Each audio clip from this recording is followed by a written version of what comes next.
свыше 50 человек.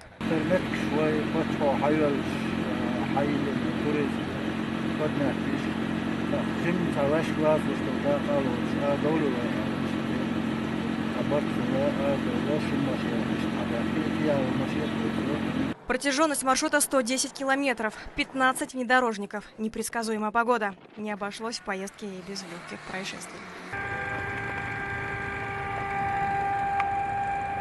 Своих не бросаем. С такими словами выволокли автомобиль. Машина вновь в строю, а это значит, проложенный путь патриотами гор продолжается. Следующий пункт в маршруте – водопад в Нохчикилой. Остроту ощущениям прибавляет и сама тропа к нему. Просто любитель что-то.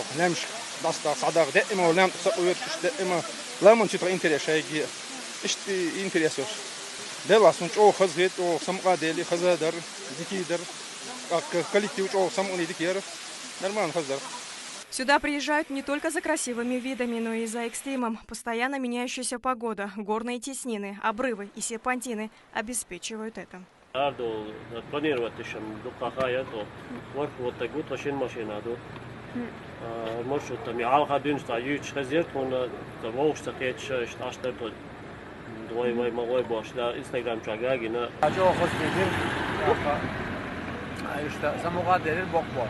Далее перевал в селении Шарой. Всех путников здесь окутали гостеприимством и теплотой. Стоит отметить, что большинство участников открыли для себя горные просторы